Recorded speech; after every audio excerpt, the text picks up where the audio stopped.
Hello, everybody, and welcome to a long overdue live episode of Mocktails from the Cantina Live. Hey, special shout out to my good friends, David Gladding and Tyler Page. Yes, I actually have the chat up right now. I never have the chat up. So, hey, guys, thanks for joining me on this Friday. I have a special co-host, guest co-host tonight, John Drake from the Nerf Herder Council, a show that I've been on before, and I totally dig the energy and the vibes of that show. It reminds me a lot of what we do here on Mocktails. But hey, before I bring him on, I want to we got the tins, right? Remember the tins? I know it's been a long time. We got the villain tin. This is hey, John Zancanaro. Thank you for joining me, man. You know, it's funny, Tyler, I know you're a good friend because I scheduled this live show during a Rays White Sox game. I don't know what the hell I did that for, but I'm hoping for some, I needed some release and some healing, and I'm hoping that my show that I started during the pandemic can return me to that state of well-being. So the drinking word tonight out of the villain tin is travel. I've been doing a lot of traveling, too much traveling. Sox up 4-2, yes, but you know that the Rays are the comeback kids. And hey, Ian Savage is joining us as well. Hey, I don't want to do this yet. This is going to be the name draw. The name draw for our Patreon-only members. Patreon guys, if you guys have any questions for the show, please feel free to ask. I got to give a shout out to Barry Harmon. Barry is my friend and my artist for Mocktails from the Cantina. He's created so much cool art for the program, and you guys can get a lot of this stuff by just joining the show on the Patreon page for 4 months. Hey, without further ado, I'm going to bring on Patreon member and special co-host tonight, guest co-host, my friend, John Drake.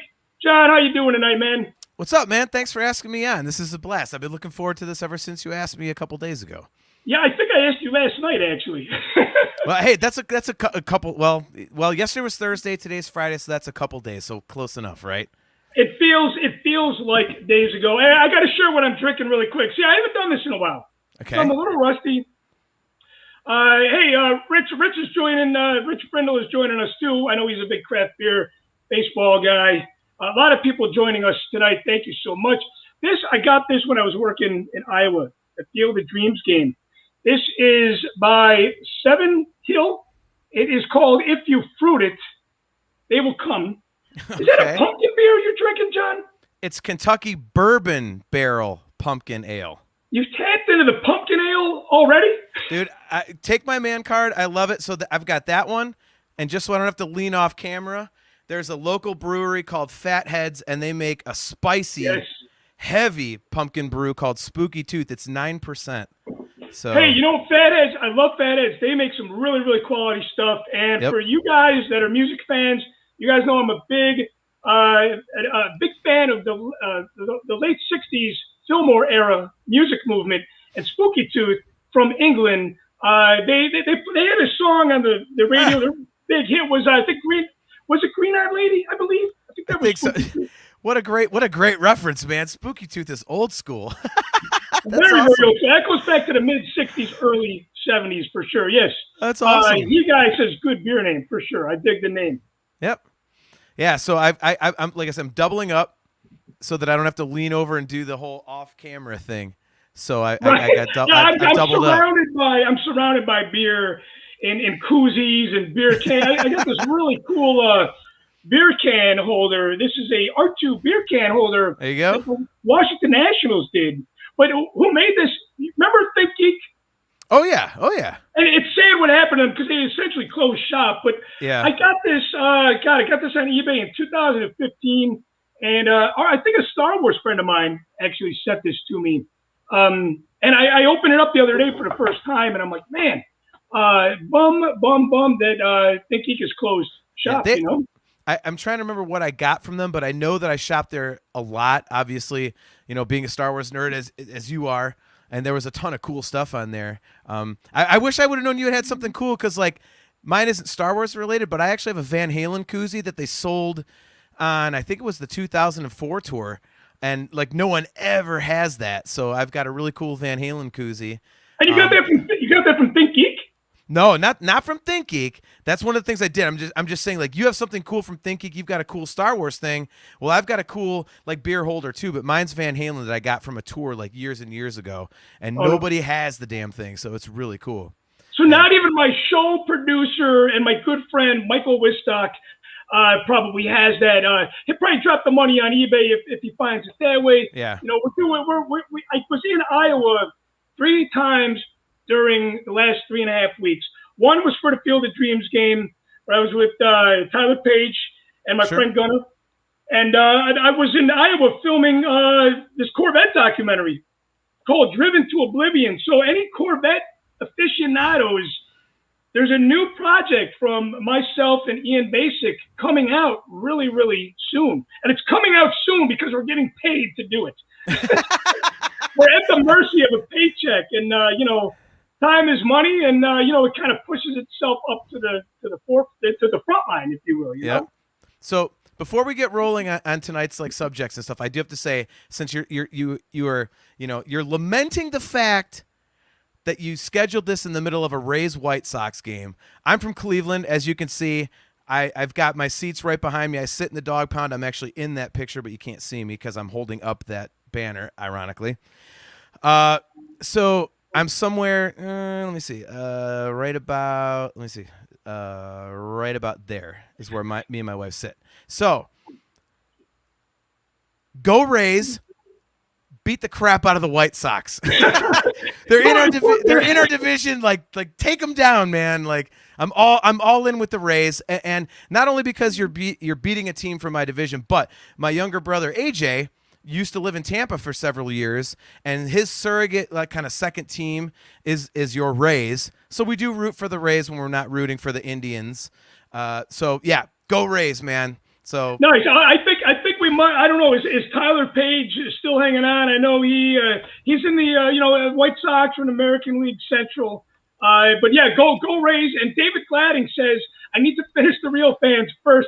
Yes, I got to tell you, we just had a heavy moment, and a couple weeks ago, we filmed the last scene of the Real Fans of the Saga, which was pretty much a memorial in my backyard for our late great friend Bo Glazer. Yeah, and we planted a tree with his ashes in the base, really? And we had just his family over, so it was his family.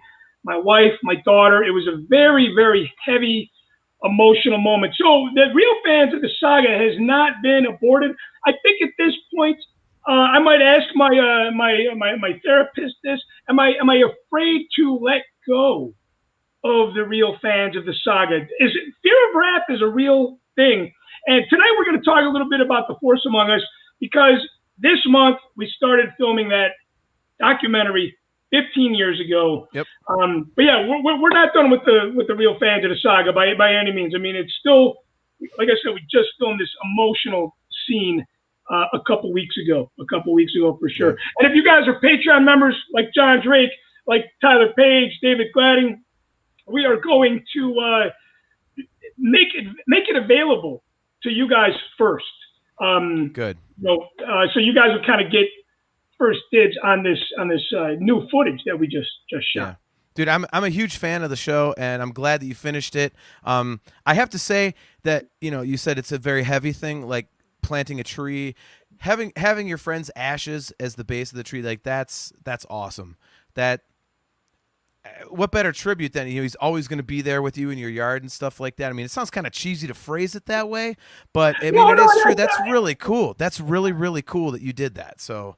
I appreciate that. And you know what? I don't necessarily think there's an element of cheese. There might be an element of, sadness, which I know some people say, hey, you know what? Being sad is a natural thing, but it's also a feeling that some people like to avoid. And, to me, Bo is still with me. That sounds crazy instead of cheesy. No, well, when I said cheesy, I meant how I phrased it, not the No, I act think you itself. phrased it. I meant the way that I phrased it probably sounded kind of cheesy, but not what you did. So I think the way you phrased it is perfectly the way that I would have said it too. And the cool thing about it, not to give too many spoilers about the episode, but when I first reconnected with Bo, because I played music with him years ago, and when I first went to his band practice site, in like 1997, I think it was, he had an Ugnaught from his childhood strapped to the neck of his guitar. And I was like, awesome. Dude, we're on a Star Wars level aside from music. So this is how we're going to connect. And then, we buried the Ugnaught. Really? In the base of the tree with the ashes. With the actual one from when you guys first jammed? Yes. Oh, that's awesome. That's awesome. So it was heavy. And I think that was kind of like the beginning of my crazy emotional state, aside from being on the road and away from the family. It's just, it's challenging. You spend a year and a half doing the same shit, which is nothing, right? Yeah. During the pandemic, and all of a sudden it's, you go from 0 to, I'm going to say 200. Before we started the show, it was 195. Right. 200 miles an hour. Right. It's a lot. It's a lot on my heart and my soul. But, I'll get through it. But hey, man, the reason why I wanted to have you on the show is because me and you have some really, really good chemistry. And I wanted to give a little bit of time and exposure to you and your show, the Nerf Herder Council. And I just thought I wanted to do a live show, and I contacted you last night, and you said, hey, let's do it. And I just felt like, there was a level of comfort where I don't have to steer. I don't have to drive tonight. I'm going to let you drive tonight. You wanted a lazy show. Who do I know that could do a show that is mine, but technically I don't have to do anything? Yeah. But I know it's funny because I sent you some things, some topics. I'm like, hey, John, I put my director's hat on. My director's hat is always on. Right. And I'm like, hey, I don't want to write this questionnaire tonight.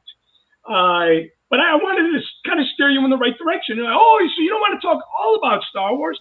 Yeah. I want to do a little bit more. I'm going to bring us closer together here. And I said, you know what? No, let's go. Star Wars is great. It's why I'm here. It's why you guys are here. But a lot of people love the weekly podcast that I do because of the openness, the transparency, and the real life element to it. Yes. And you guys have seen my films, and you guys have supported my film projects because of that. And that's me, and I don't want to change. And I know some people get a little weary about their privacy, but I have a phone. The government knows where I'm at. So I have nothing to hide. So why act like I do? Sure. So all right. So you had hit me up, and as you said, questionnaire, whatever. And originally I thought that it was, I thought we were just going to do 10 Star Wars questions. I was like, okay, what am I going to think? So I was thinking about it last night.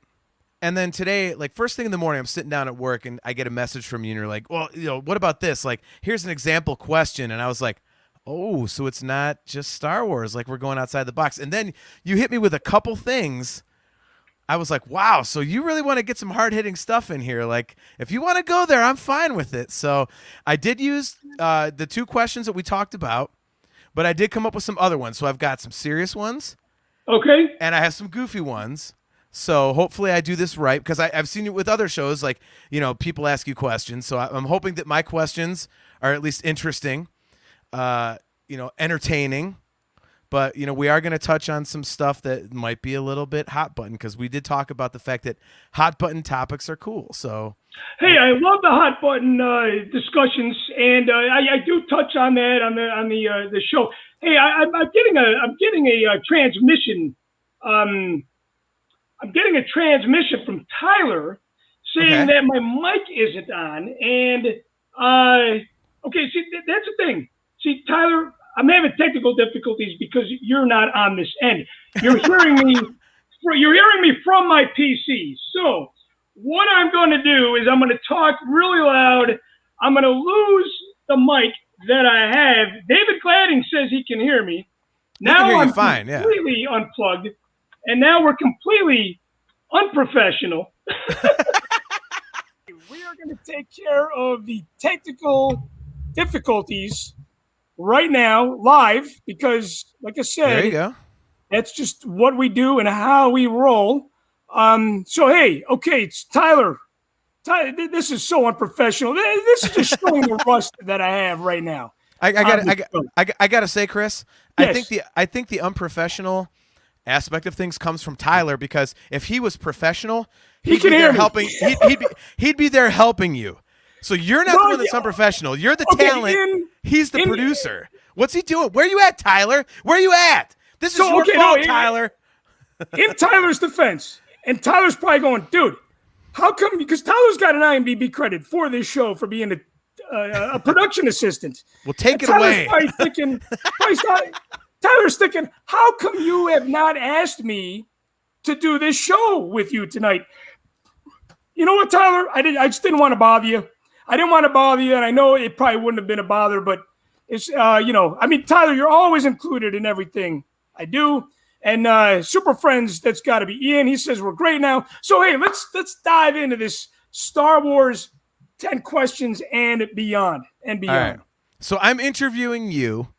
So we have 10 questions, and I have a couple that you brought up. So we'll start out with a couple of those, and I've got others. So we'll start out with one. Okay. You were recently traveling. Drinking word. You're recently traveling. Drinking word again. You travel a lot. Do you have a particular hotel chain that you prefer to stay at when you're on the road? You know what I do? It's a Marriott. I've been a Marriott guy since 2001. 2001. You can't beat the points. You know, I'm very fortunate to use the credit card and not go beyond my means and pay it off monthly, and not get the 40% interest that comes with credit card debt. What credit score do you have with a 40% interest rate? Exactly.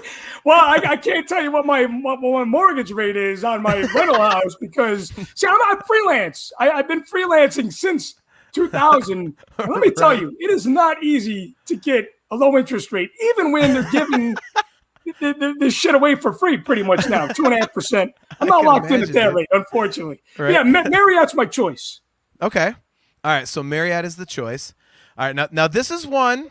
We'll get right into it, and there will be fun ones coming, I promise. But this is one that you brought up, and I think this is an interesting question, because you and I both agreed like we are not 100% on this side or 100% on this side. Like, we see it from both ends. Vaccinated or unvaccinated, and do you have strong feelings either way? See, now it's funny that you said that I was the one that brought this up, because you don't want to be responsible for it. You did bring it up, and I'm fine talking about it, but... Yes, I did. Okay, so here's the thing, man. I'm a pussy with the needles. I take a fucking Xanax to go to the dentist. I'm the same way. I got vaccinated. I'm 40-something years old. Yep. I'm 2 years older than Star Wars. You guys do the math. Okay, now, I know it's a hot button and it's controversial. I had no idea. Nobody had an idea when they were looking for the vaccine that this was going to be the issue. And now there's a lot of finger pointing. There's a lot of worrying. You know, the only thing I could say is I need to get back to normal. I kind of got normalcy for the last 4 weeks, and here I am making a fucking meeting with my therapist. I just could not handle normalcy from, life's crazy as it is. Yep. And if the vaccination is going to help, and the media, CNN and Fox News, don't tune in to the news on an everyday basis, because it's going to drive fucking nuts. But I was at a lull on March 15th last year when the pandemic hit. I'm a pussy. I hate needles. I didn't have my tetanus shot when I went to Tunisia. I should have had it, and I eventually got it years and years later. But I did my part, you know. Now I don't know if necessarily getting vaccinated means doing your part, but hey, Rich is a therapist. There is nothing wrong with therapists. I just joke about the fact that I'm very open about seeing my therapist on Monday. Not too many people just say, "Hey, I got a therapist appointment." But a lot of people I give you a lot of credit for that, man. Give you a lot of credit for that. I have to embrace it. But I feel like now with the Delta variant coming back, and now with the third booster, and now they're saying, well, it's not going to work if everybody. I feel like we're just in a clusterfuck of a situation, and who knows? Maybe the question is, if everybody got vaccinated to begin with, would we be having this conversation? I don't know. I feel like if you get vaccinated, you do your part, and if you're not vaccinated, stay the fuck home. Stay home, or wear your mask. Use the hand sanitizer. And I know this is a very, very hot button topic, but it scares me going back to where we were last year. Nobody wants to go there. Nobody wants to go there. You know. Yeah. And I feel a little bit of invincible right now because my mind is telling me I am vaccinated. I'm just going to keep going in a straight line. You know, I don't know if that's the right approach to have, but that's how I have it, you know. And if you're not vaccinated, I'm not pointing the finger at you. But it is a hot button topic for sure. You know, it really is. You know, it's complicated. I want to get my daughter vaccinated when they make it available for 12 years or younger. She's 11. And you know what? Is she going to have long-term effects? I have no idea. But I still feel like if I'm going to go to Disney World, if I'm going to go to Hawaii, I will be able to sleep at night if she's vaccinated. Yeah. You know?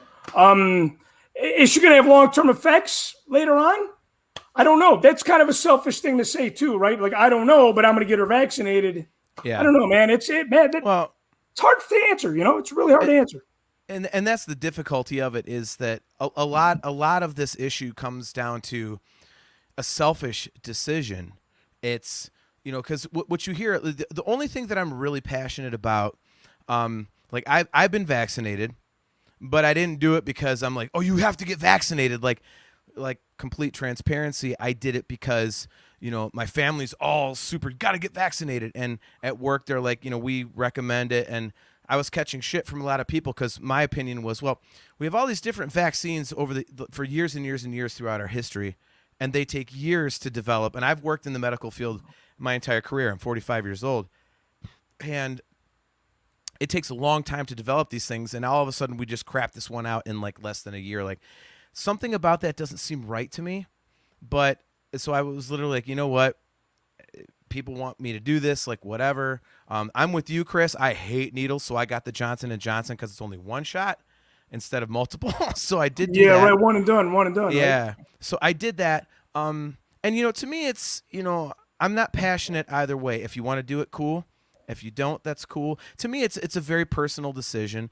And I don't think no one should ever really get mad at someone for their own personal decision, because all of us are different. The only thing that I get passionate about within this argument is when people say, well, it only has like a 0.02% mortality rate, so I'm not going to die from it, so why should I worry about this? And it's like, I get passionate about that because I'm like, what you don't understand is that it's not about you. It's about the fact that, let's say you get it because you're unvaccinated, or anybody that gets it, like the more people that get it is the more chance that people that can die from it or have severe medical repercussions from it, that's a bigger chance for them to get it. So the reason we're trying, all of us, you know, that are healthy, like you and I, the reason we're trying not to get it is so that we don't pass it on to people that can have severe side effects or maybe even death. And when I hear the whole, oh, I'm not going to die from it, like, well, okay, that's fine, but somebody else might, like, and you just don't know. So I always feel like that's kind of like a selfish argument. So that's really the only point that I get passionate about it, is because, like, you got to think about the other people around you. other than that, to me, again, it's a personal decision. If you're into it, cool. If you're not, and up here in Cleveland, you're in a major city as well, a suburb of a major city out there in Chicago. I'm in a suburb of Cleveland, Ohio, and we were mask like crazy, and everyone's all about it, and I'm fine with it. And if it goes back to that, I just want things to remain open. And I'm going to a concert in a few weeks that I might have to wear a mask at. And my buddy that I'm going with says, if we got to wear a mask, I'm not going. I'm like, well, stay the fuck home then, because I want to see music, dude. I want to go see Queensryche. I don't mind watching Queensryche with a mask on because I'm watching Queensryche live. Like, to me, yeah, right. It's a little piece of cloth on my face. Like, it's not a burden. It's, whatever. So it's hard to believe. It's hard to believe that we're living through this. I saw people. I was out today. I saw people with masks on, and I feel like it's surreal, and it's surreal for all of us. But hey, it's Friday night. I did want you to talk about this because I woke up this morning on the news and I texted you this morning. But hey, let's dive into some Star Wars before we just bum everybody out. Oh no! Oh no! I'm going to my next question. Yes, I said there's fun stuff. Stuff is good. Yes. You are wearing a Tampa Bay Rays hat. So, as a Rays fan, AL East, what fans are worse, Yankee fans or Red Sox fans? Oh, man, now you're going to piss off my Patreon members. Well, I can answer first. Okay, you know what? I would say every time I'm out and about and I see a fucking Red Sox hat, it drives me bonkers. Well, it's not you. It's which fans are worse. Which fans are worse? Yeah. I could tell you from a Cleveland fan perspective because I've dealt with them both. Because remember, the Yankees used to be our major rival until the division split. Red Sox fans are the worst. Pittsburgh Steelers fans are the worst fans in sports. They're god awful. I hate them. If you're a Pittsburgh Steelers fan watching this, I am so sorry, but I'm a Browns fan, and you guys are terrible. But Red Sox fans are just that much below Steelers fans. So Red Sox fans, to me, they are god awful. So, what is your answer? Yankees or Red Sox? Worst fans? Oh man, you know what? You wanted hot button, you got hot button. I know. I got the hot button. God, it's hard. It's funny. To me they're equal. But when I see a Yankees logo and I see a Red Sox logo, I get instant angry. Drives me nuts. It pushes my buttons. But then, you know what? I worked with everything and everyone. Dan from Boston sucks. Boston Dan is going to flip. Yes, Boston Dan is going to flip. But I just got done talking about this on my Patreon podcast. Tyler says Yankees fans are pretty bad.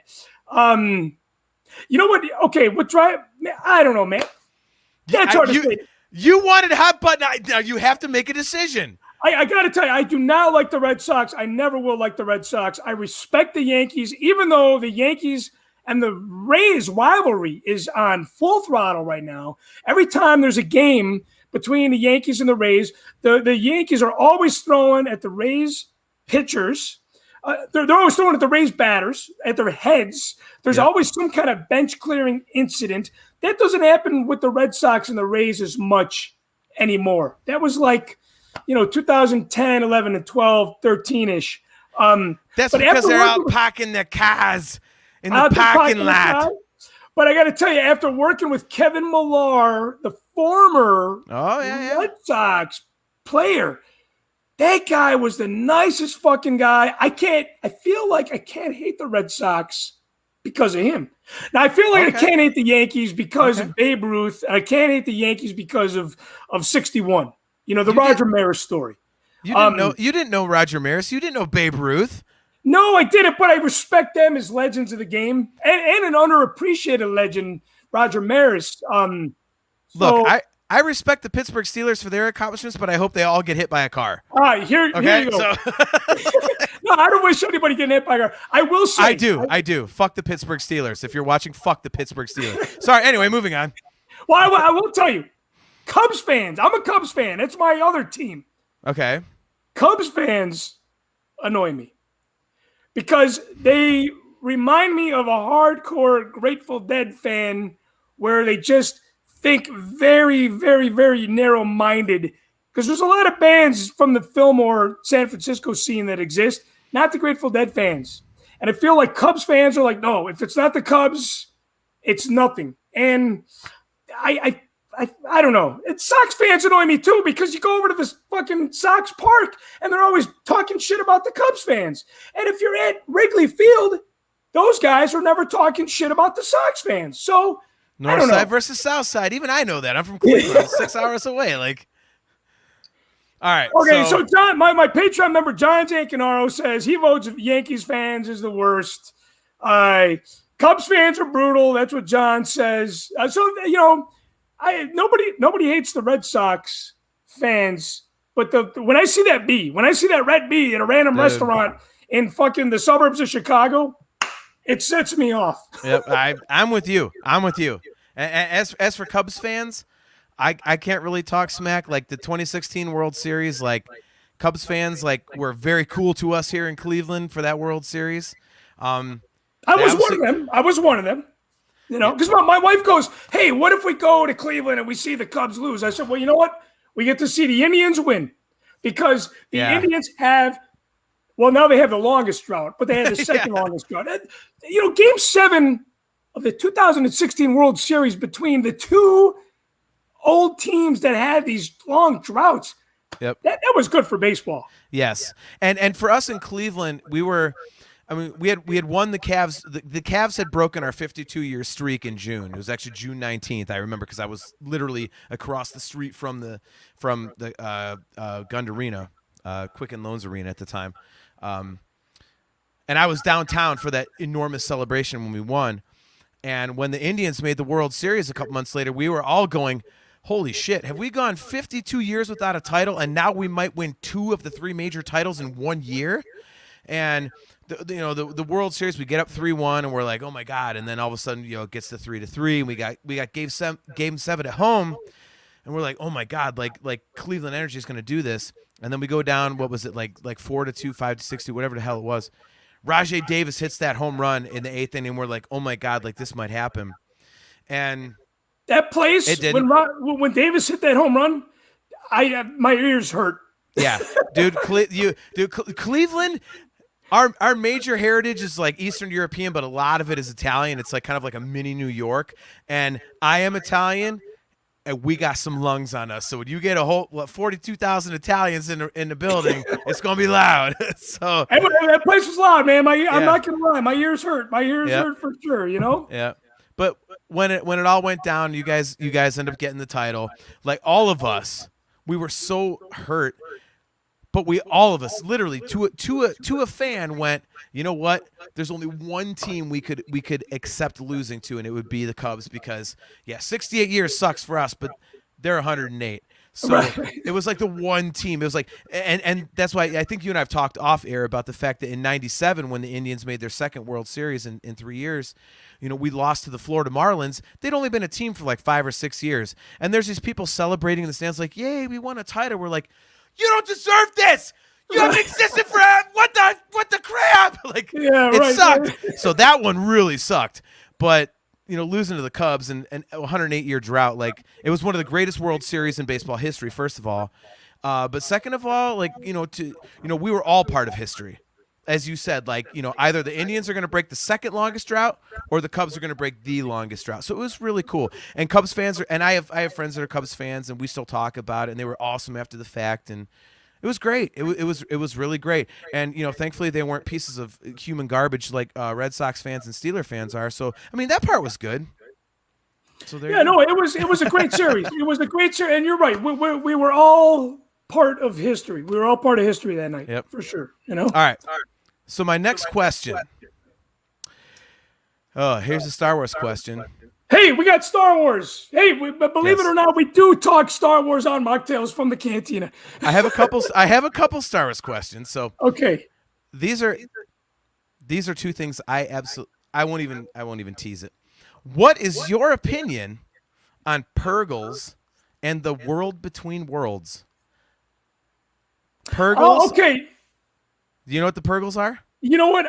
You say world between worlds. I am going to say now I've become a little bit of a Star Wars poser because I'm a grumpy old Star Wars fan that's just stuck on the cinematic experience, except for The Mandalorian.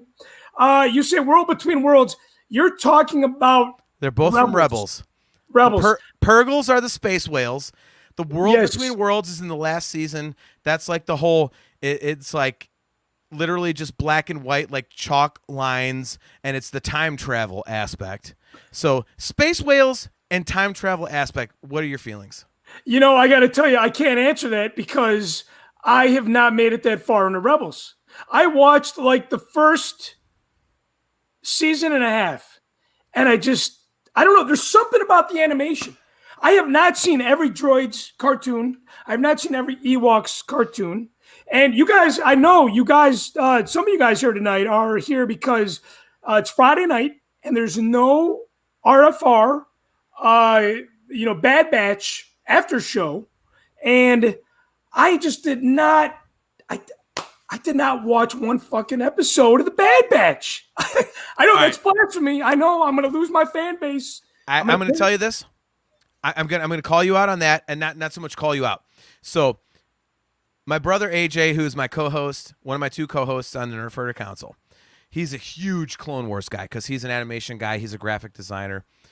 I've tried to get into the Clone Wars, and I don't. Hold on, before you say you could try to get into the Clone Wars, and I wanted to say, Rich Brendel, if I'm not mistaken, so I was not very, very, very good at math, but if I remember correctly, the alligator sign. Rich says Clone Wars is now. Rich, you did that on purpose. He's saying that the Clone Wars is greater than Rogue One. I know you're busting my balls, but anyways, are you able to ban him from the chat for a comment like that? I can't ban my friend Rich. Rich is a good friend of mine. That's good, Chris. You can. You can ban anyone that makes that comment. One is shit. One is brilliant. Wait, okay, so you're saying, John, going back to what you were saying. You were saying that you could not get into the Clone Wars either? Well, okay. It's not that I can't get into it. So I don't dislike it at all. I actually enjoy it. I'm the same way. I do not like David Cladding. He says Clone Wars rule. I'm not hating on the Clone Wars. It's great. It's great. It just from episode to episode, it wasn't like, oh, I gotta watch the next episode. But my brother AJ was super into it. So when the Bad Batch came out, I was like, okay, like, being on a Star Wars show, I'm like, I got to try and get into this stuff. Like, and I'm thinking, crap, it's Clone Wars. Like, I did watch the last few episodes of season 7 of the Clone Wars, and that was incredible. But, and to your point, Chris, like, I'm a cinematic guy like you are. So I think I got into it because that, the last couple episodes really started tying into episode 3. So episode 3 is, my favorite Star Wars movie. Go ahead and crucify me, people watching. But with the Bad Batch, I was like, all right, let me try this out. And the first episode obviously ties into episode 3 because it's right when Order 66 happens. And I was like, damn, this is good. Like, and I'm into it. Like, I haven't watched all of them yet because I don't have a ton of time between my podcasts and all the different things I'm doing. But I think I'm 7 episodes deep on the Bad Batch, and it is awesome. Chris, I would really recommend that you watch that because as someone, as I said, that didn't fully get into the Clone Wars, not because it's bad, just because it didn't quite grab me. Bad Batch has grabbed me. It's awesome. It is. Yeah, great. and I was told too that if you didn't watch the Clone Wars, you don't need to watch Bad Batch. No, and the nice thing about, true. And you know what, I want my viewers to know that and episode 3 is awesome. It's definitely on my top. For the longest time, episode 3 was my Rogue One. After that movie came out, I was like, man, this and Empire Strikes Back, are equal. But then I would say like my top 3 favorite movies: Empire Strikes Back, Rogue One, and Episode 3. And that's why you and I are friends. That's why you and I are friends. That's why you and I are friends. That is the ultimate top 3. That is exactly my top 3. So sorry to cut you off, but I had to. No worries. And again, that's another way that we connect. We're cut from the same cloth, as my good friend Jimmy Mack likes to use that phrase, and I always steal that from him. Uh, but I don't want people to think that I hate on the Clone Wars. Like some people on the RFR Rebel Force Radio chat thread on the Facebook group, some of those guys just destroy the sequels. And I do not hate anything Star Wars. I don't. But I have to say that there's something about animation. I love animation, but when animation to me is like Tom and Jerry, Bugs Bunny. Star Wars does not really fill into that. And I explained this before on my podcast. I have the same outlook. Yes, that's why I can't get it. Like, anyway, continue. But I'm mostly on the same page with you. Like when before the Clone Wars came out, they were talking. Okay, so Ian Savage, who does need to change his name from the Super Trivia Friends, he says, if you love BB, is that baseball or BB-8? Yeah. If you love baseball, then I don't see why you dislike the Clone Wars. Well, of course, Ashley Eckstein and David Eckstein, yes. Oh, BB is Bad Batch. BB is Bad Batch. Oh, Bad Batch. See, okay, it's not even BB-8. It's not even. See, I see baseball. We both messed it up. I was like, oh crap! Wait a minute, Bad Batch. Bad Batch. Okay, you know what? I do have to take a deep dive into the animation, and I was told that Bad Batch is very, very good. You don't need to watch the Clone Wars because I think that ship has sailed for me to just binge watch. How many years? 2008 until what? Last year or 2 years ago? Mm-hmm. I don't think it's physically possible for me to catch up with the Clone Wars, but like you, I watched the end of it that tied into episode 3. Yep. And it was great. But I know I'm a fucking half-assed fan. I don't even want to say a true Star Wars fan. I am a kind of Star Wars fan that's just old school and nostalgic and lives on the cinematic experience and the Mandalorian, you know? Yeah. It's like, I agree with you because, like, you know, on our show, we have a hard time coming up with topics anymore because we've been doing it for almost 7 years, and it's like we're the same way. Like, we're so involved with the movies and stuff, and we try to listen to the novels, and you know, comic books. We're just not comic book people, and there's all these other things, but it's like, you know, to us, the movies are where it's at, and so at some point when you only have 11 cinematic films, you know, what are you going to talk about? But I am 100% on the same page with you where it's like that's what we grew up on. That's the heart and soul of Star Wars. And to get into something deeper like the novels, like sometimes to me, and I don't know how you feel about this, Cris, but to me sometimes the novels it's like sometimes there's too many details.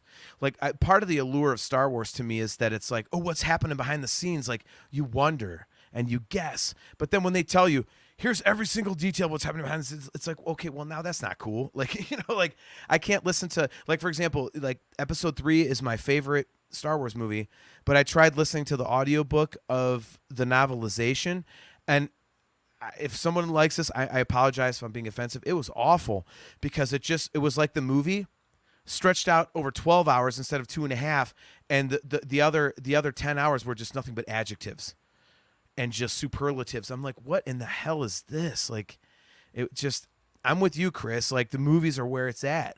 And you know, it's funny. He guy just chimed in and he said it's okay to still like the OT and the PT more than anything else. But you know what? I'm going to set myself away from the pack because not only am I super behind on the Clone Wars and the Bad Batch, but I did enjoy the sequels. And I think the reason why I enjoyed the sequels is because my daughter was born in 2014. The first one came out in 2015. The main character was a girl, and I had a daughter, and it was a cinematic experience that I had not had. But bless you, by the way. Thank you. It was a cinematic experience that I had not had since the original trilogy. So you're talking 2005 to 2015. That's 10 fucking years of waiting for another Star Wars movie that George Lucas said that he was not going to put out. And I know, Disney took it over. George Lucas was somewhat part of it, but he had sold it out. And if George didn't sell to Disney, he would not have released, maybe he would have released more Star Wars films. But let's just say, I don't want people to nitpick my words and my observation, but if George didn't sell to Disney, we wouldn't be getting more Star Wars. We wouldn't be getting any of this. So fast. And so we might get Star Wars eventually. But I got to tell you, it's funny that David Gladding did love the sequels as well. So I'm not alone in that discussion. Wow, Rich, my Patreon member, Rich says, why did they recast Rey for Rogue One? Why did they recast Rey wasn't in Rogue One. No, he's busting my balls again. He's just being, Rich is being Rich, you know? Nice. But I got to tell you, I think it's funny that Disney keeps, we're going to put a side story out on this. We're going to put a side story out on that. Do you have 15 million people working in your film department? You know, right. This shit that they've announced that we're going to see, we'll be lucky if we see half of that before we're dead and gone. Yeah. Yeah. So that's a big commitment. I don't know if they should be dangling that in front of the fans, because that's like me talking about my next 5 documentary projects that I'm going to be working on. Is that really going to come to fruition before I'm 80 years old? I think it's a smart business decision, because Star Wars fans like, oh, that's coming. Like, they'll wait for it. We're going to wait for it. I mean, it's just, that's how it works with us. Like, oh, that's going to happen. And 10 years down the road, holy crap. I mean, think about, we don't even know what the next movie is. It's what, that Rogue Squadron thing or whatever. But we don't know if it's going to be next year, if it's going to be 2023. Like, Rian Johnson's doing a trilogy. We've heard, oh, this is happening, and we're like, oh my God, when? Like, and we're just sitting there waiting for it. Like, it's marketing. They know they're going to make money, and just by dangling that little piece of meat, it builds that hype. So when it finally does come out, people are going to explode to the theaters, and even if it's the biggest piece of shit we've ever seen, they're going to get like $1 billion on opening night. So yeah, right. So I my next question was, it's actually a later question, but I will ask this one. But you brought up an interesting point. I thought of something this morning. So to bring up another nerd saga, whatever you want to call it. So I thought about this morning. I want to get your opinion on this. We can add this as an 11th bonus question. So I think the big criticism of the sequel trilogy is that it's not like the prequels and the original trilogy, where there's one story, they chop it into 3 pieces. The sequel trilogy obviously is like, we're going to do episode 7, and then Rian Johnson, what do you got? Like, so I thought about it this morning. It just hit me out of nowhere. I'm a Lord of the Rings fan. The Hobbit movies. That 3rd Hobbit movie was completely unnecessary, and they just kind of tacked it on as like, oh, it's a cash grab. Like, we can make money off of this. It's like, the addendums to the book or whatever the hell it is. Like, they just threw out this other Hobbit movie that didn't even exist in the books. Like, okay. The sequel trilogy kind of, when I thought about it this morning, very quickly again, I was shaving, and I don't have a lot to shave. The sequel trilogy kind of feels like that, because like it really was done after episode 6, but then here come the sequels, and it was kind of like a mishmash of ideas. So what do you think about that? Like, to me, my brother has always said, AJ has always said it was unnecessary. And the more I think about it, like, yeah, like the sequel trilogy really didn't add anything. It was just kind of, whoa, let's keep it going. So what do you think about that? So what do I think about the sequel trilogy just feeling like they wanted to keep it going kind of thing? Yeah, I mean, again, like, the story was done with... So you're comparing it to The Hobbit, and I was a big fan of the Hobbit movies. I'm comparing it to the 3rd Hobbit movie, that the 5 armies, whatever the hell. I still like the 3rd Hobbit movie, but I am not a freak for Lord of the Rings, like, say, Stephen Colbert. Like, Stephen Colbert is what Jimmy Mack is to Star Wars, what Stephen Colbert is that to Lord of the Rings. So I can't answer from that deep cut of a Tolkien fan. Okay. But I enjoyed it as a casual fan, right? So that's all the Lord of the Rings movies. So does the sequel trilogy seem superfluous In hindsight, does it No, seem a little I don't superfluous? think so. I think the weirdest thing about the sequels is that they came out without George Lucas at the helm. And George had always talked about that there were 9 movies.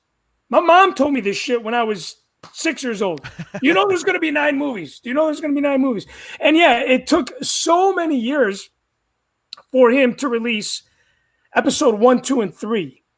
But I think the sequels didn't feel like they were just dragging it on. I just felt like it was weird that George wasn't at the helm. And man, George talked about the fact in the early days, there's going to be nine movies. But then he gets to the point where he's like, you know what? I'm done with Star Wars. I don't know if people remember this, but I remember this because I was reading the Star Wars Insider. I was at every fucking Star Wars celebration.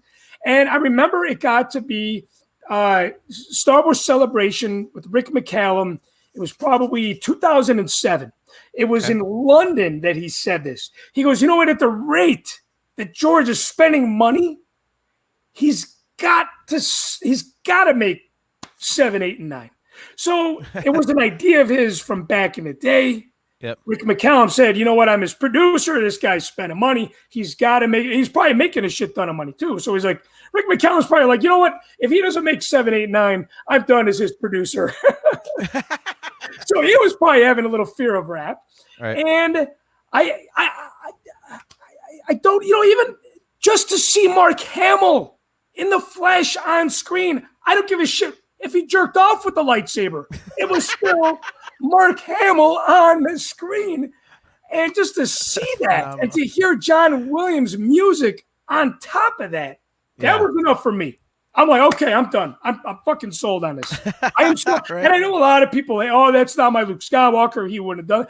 Well, if it's not your Luke Skywalker, how do you know that? Because everybody goes through a transition in their life, changes in their life, and struggles in their life. And I felt like if we saw Luke Skywalker in a different light, and he was completely different than he was in the old movies, shit, man.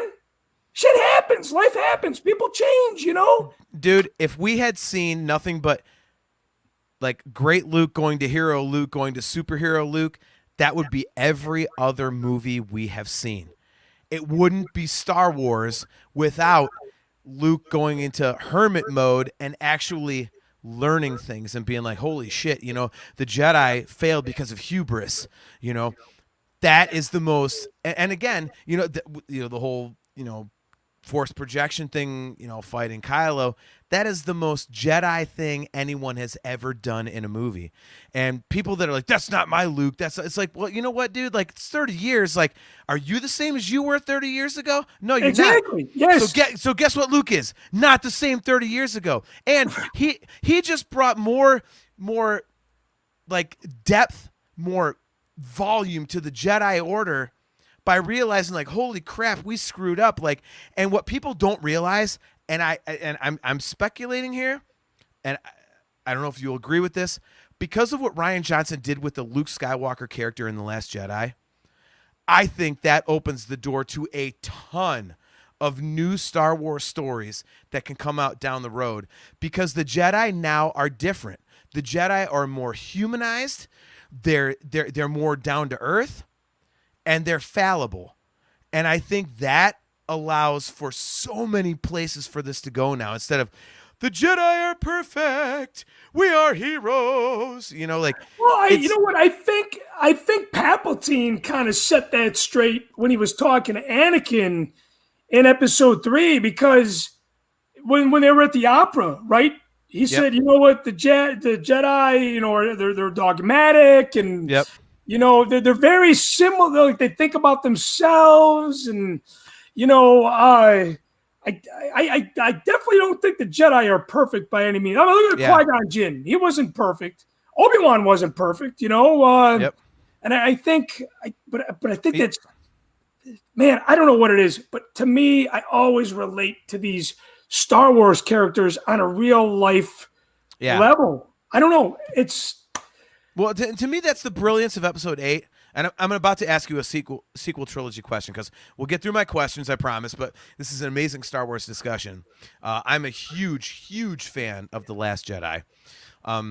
So yeah, I think that's the brilliance of what Rian Johnson did is that, to me, and I don't know how you feel about this, but Rian Johnson made the most George Lucas-y Star Wars movie possible that didn't involve George Lucas, because to me, and I honestly I think you'll agree. You're a huge Star Wars fan. You've researched it. You've done these documentaries. I've got your DVD over here in my man cave signed. I've got a signed copy. I met you on a plane going to Chicago years ago before we even knew each other. George Lucas was all about taking chances, and he was all about pushing the envelope, and he was never about what are the fans like? What are the fans like? Even when the prequels were getting crapped on, like, Phantom Menace got destroyed, he still went forward and made Attack of the Clones, which was even more crapped on. And then Tyler just chimed in. Socks are falling apart. I told you, Rays are the comeback kids, baby. Rays are the comeback kids, there man. we go. Sorry to interrupt you with that. No, it's hey. I told you I'm an Indians fan. Go Rays, man. Whoop the Sox ass. Hey, but before you finish that story too, hey, I'm going to crack open my third beer here. And okay. This, Tyler, this is a beer that Tyler brewed. Tyler thinks this is swill. But you know what? I like this once in a while. Does that say Count Dooku's Cabernet? Count Dooku's Cabinet. This is Cabinet. Tyler's. Okay. My good friend Tyler Page, he brews this beer. I don't know if he's still brewing beer or not, but he's really experimented with brewing his own beer. And again, the artwork is by my good friend and Machtails artist, Barry Harmon. And the only problem with this beer is when you crack it open, you got to sip it right away because it wants to just explode. Oh, it's got a lot of carbonation. Okay. But right, anyway, let's see. Sorry to cut you off there. No, you're fine. Derailed with the whole Rian Johnson thing that, you were saying that George Lucas takes chances. Yeah. I think that Rian Johnson. Here we go. Hang on for a second. Do it. There you go. Yeah. There you go. Yep. All right. Only spilled a little bit. That's okay. You shouldn't have admitted that. No one saw that on camera. You should have said, got it all. Hey, you know what, Tyler, I feel like it's aged and it's even better than it was the first time you brewed it. So, hey, guys, we're going to run. We're going to keep it rolling, man. We haven't done a live show since the hotel room in Milwaukee where it was all baseball themed with John Zancanaro, Rich Brindle, and Tyler Page. We're having a serious Star Wars conversation. So this is a bonus episode. So grab a beer and remember, good to hear. Tyler Page, good to hear that the beer is good. I'm sure that's what he's replying to. So anyways, Rian Johnson. It's a blast, man. I love this. All right, so Rian Johnson, like, and again, I've got a couple of rapid fire, like, funny ones, but the last one is going to be a serious discussion, or we can skip that one, just stay on Star Wars. But yeah, what I was saying was, like, so Rian Johnson made the most George Lucas-y Star Wars movie possible because George Lucas was always about taking chances, pushing the envelope. He didn't care what the fans liked. He's like, here's the story I'm going to tell. I want to do something different. I want to do something different. And Rian Johnson in episode 8 did the most different thing we've ever seen outside of something that George did. And, love it or hate it, I mean, Carrie Poppins is the worst. One of the three. Dude, that's one of the. Yes, Carrie Poppins. That was probably my only complaint. And man, we could. Some of you guys that have been following the show for a long time, that Carrie was gone, and they had an opportunity to kill her at that moment. And I feel like Kylo, he was going to shoot her, and he didn't. And then she ends up in space, and then she still lives. And then at the end of the movie, I'm like, what the fuck just happened? I'm like, Carrie's passed away. I know, because Carrie had a great sense of humor. I never met her personally, but I know that she had a great sense of humor from listening to her interviews and stuff. She would say, guys, I'm dead and gone. You killed me in the movie, but still dragged me out. Yeah. And Rich, no, Ahsoka could not kick Jin's butt. Now, well, I don't know. You know what? It's kind of Ahsoka has the Force. Jin just has a rebellious spirit. I don't even know. Those guys wouldn't even fight. They would be at a cantina somewhere having a couple beers together. Yep. All right, so I'm going to get on to my other questions. All right. So I actually, since we were talking about the sequel trilogy, I had one of those, but I have 3 easy ones for you that are non-Star Wars related, and then we will get to a couple Star Wars related ones. All right, so you've traveled. You and I have talked about the fact that, you're from Chicago. You guys in Chicago actually are not big fans of Chicago deep dish. But Philly cheesesteak.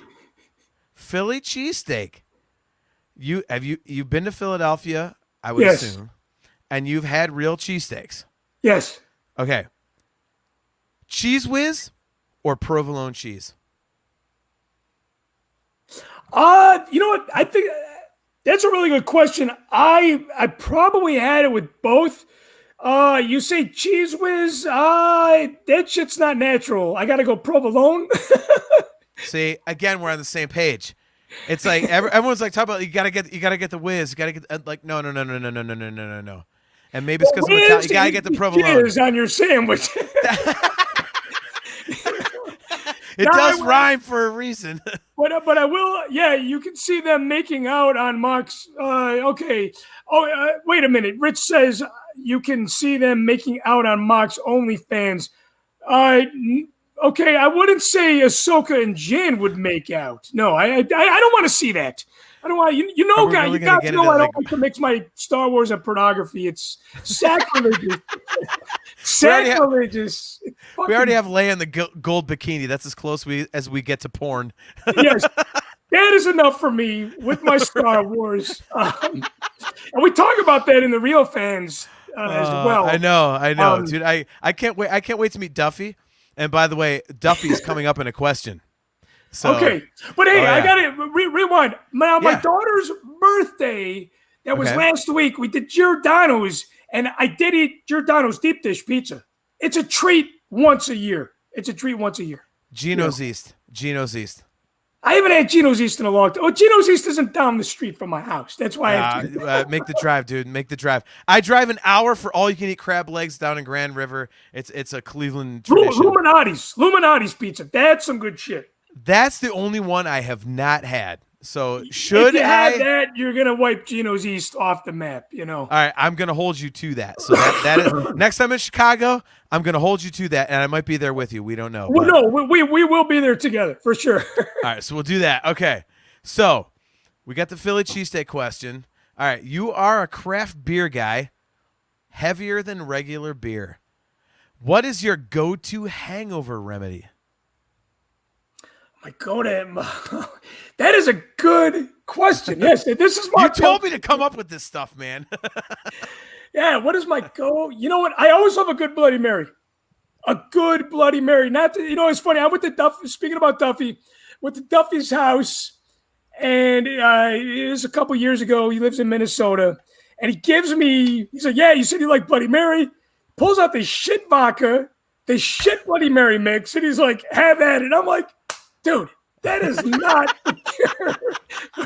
like I'm a Bloody Mary bar. Like when I have people over for brunch, especially during holidays. Right. I got the boar's head bacon.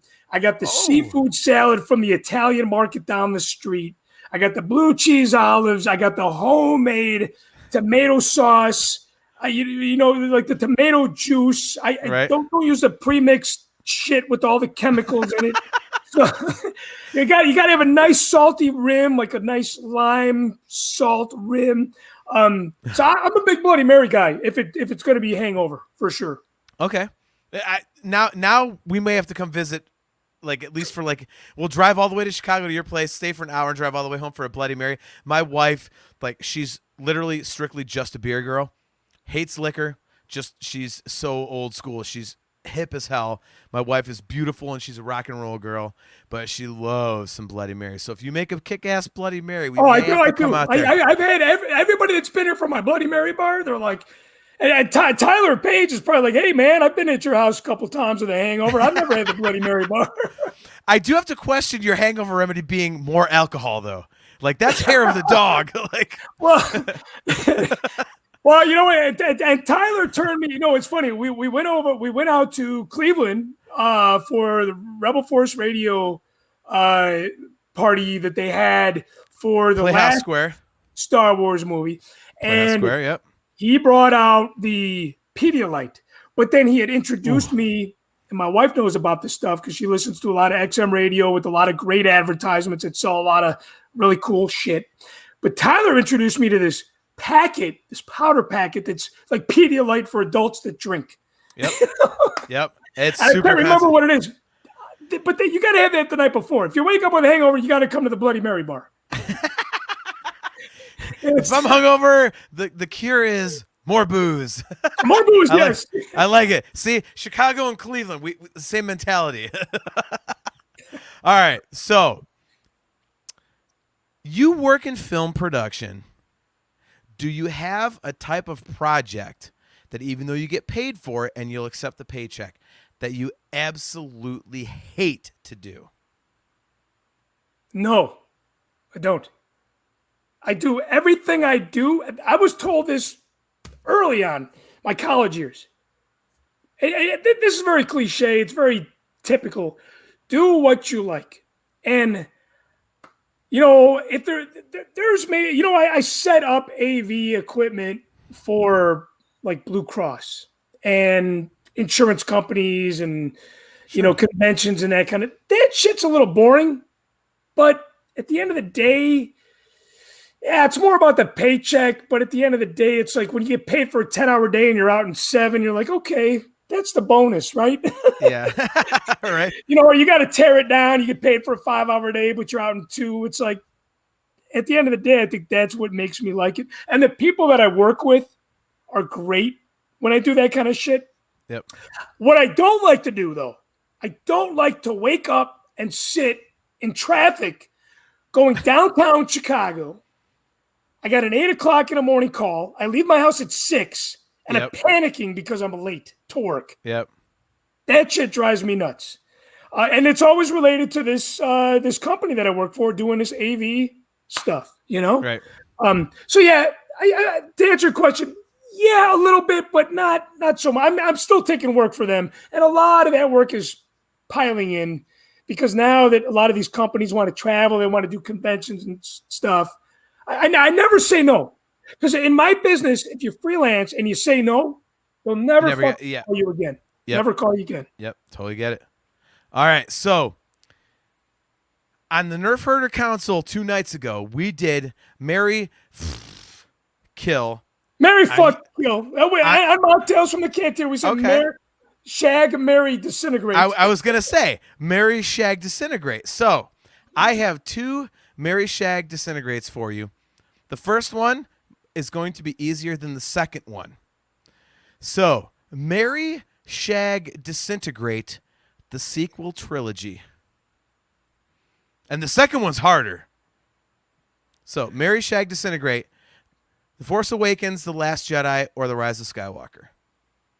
See, now I like this approach because you're talking movies. You're not talking female characters. You're not talking actresses.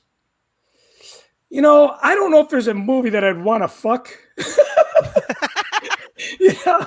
Well, I'll phrase it to you this way. So when we did it the other night, my brother AJ brought this topic to the table, and I kind of looked at it that way. So when he was like someone brought up, I think it was Ray, Jin, and Kira, and I was like, oh, he's like, you're taking it too seriously. It's not about, oh, which one's hotter. It's okay, which character do you like the best?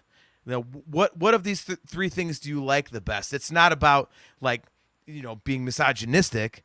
It's about which of these 3 things do you like the best, and you apply that logic to the game of marry, shag, disintegrate. So sequel trilogy, you got to marry one, you got to shag one, you have to disintegrate one. Okay, let me just rewind a little bit. I don't necessarily think that would be what's the word you used? I'm on my misogynistic. Yeah, I don't necessarily know if this game is that, because the ladies play the game too. The ladies play this game too, you know? But they're not right now, so. They're not right now. Okay, so I would say, God, this is blasphemy, right? But that's a tough one. The next one is even harder, so. Okay. I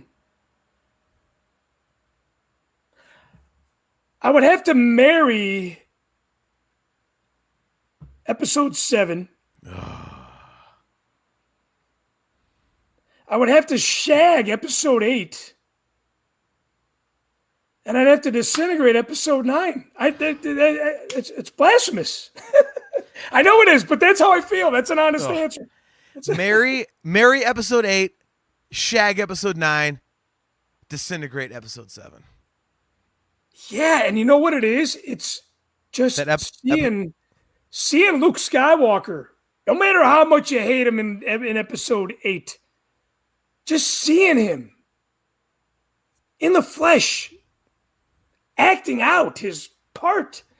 No matter how much you hate it, that was to me, that was magic. That was magic on the screen. I would rather take that than no Star Wars movie at all. You know what I mean? But the movie you married, The Force Awakens, you only got him for like 30 seconds. Yeah, but I was, you know what? I was happy to get 7, and 7 opened the floodgates. You know? Disintegrate. It's just, Tyler said that's a bold claim. You know, when I'm forced with that kind of choice, first of all, it's really weird to do this with the movie, and I could do this easier with. Oh, it's gonna be worse. It's gonna be worse next. Just get used to it. Okay. It's gonna be worse next. Hey, now, Rich loves this because this is turning into Machtails After Dark.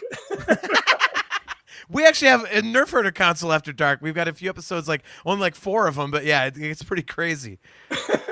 So yeah. All right. So yeah, that would have to be my answer, and it's just that's my answer, and I'm sticking with it. All right. And I got to tell you, the White Sox wasted an opportunity, Tyler, because it's in the bottom of the 9th. It's tied. Are the Rays going to walk it off? And I'm here with you guys on Mocktails from the Cantina live. Rich wants me to take my top off. I might have to turn the light off to show you my top. I'll in solidarity. If you take your top off, I'll do mine. I'm taller and much heavier than you, so So hey, by the way, I got to tell you this. So me and Tyler, since we're talking about baseball, before we get out of the hardest, most difficult question that you're going to ask. No. The next one is the hardest, most difficult question. The next one. So Tyler and I were in the hotel room with our shirts on. I might have my shirt off. Tyler had his shirt on. Field of Dreams. We're going to the game, right? And I told Tyler, I said, hey, I know the White Sox and the Rays are going to face each other in the postseason. Those two guys are going to face each other in the ALCS to go to the World Series. Tyler, you need to shave your beard if the Rays eliminate the White Sox. And he goes, whoa, that's crazy. That's part of me, right? That's part of me. I'm like, you know what? I will grow my hair out until opening day if the White Sox eliminate the Rays. Now, Tyler, I'm gonna get your side here, Chris. Tyler, I've lived in Cleveland every day of my life. You'll never meet a more hardcore sports fan than a Cleveland fan. We love everything so much. I'm going to tell you from the dog pound from Cleveland, Ohio, you better honor Chris's request, because otherwise, pardon me for the word, but if Chris is willing to grow his hair out, you better be willing to shave your beard off. Otherwise, you're a pussy. No, Tyler's good for his word. Tyler's good. Well, then let's make that bet. We're on camera. I used the P word, unfortunately. Tyler, let's do it. Come on, let's do it. Hey, but before you ask the next question, you know what? Because we're hanging on, we usually do an hour show, but we're rolling on tonight because we haven't done a show in such a long time. I'll honor it, but he threw that at me out of nowhere. Yes, I waged that bet for him. In Tyler's honest, There you go. All right, so hey, I want to, because I know my Patreon members are gonna hold on until we go off the air, but I want to do the name draw real quick. So you got to be present to win. I want to see you comment at the bottom. You're gonna win a prize. I haven't done the name draw since June. Oh shit, David Gladding, are you still with us? I know he was on earlier. David Gladding. Hey, Andy from Miami's joining us, but you got to be present to win. You guys know the rules. You know the rules. David, I'm going to leave this open. David Gladding, you won tonight, man. Yes, there he goes. We have a winner. You're still with us, man. Thank you for staying with us in this Friday night, and cheers to you guys for watching. So, okay, John, what's the next question, the hardest question here? This is the hardest question. This is marry, shag, disintegrate. Are you ready? Yes, I'm ready. We need some other people here to be a part of this, but they'll hear about it later. Marry, shag, disintegrate. Alfie, Sean, Duffy.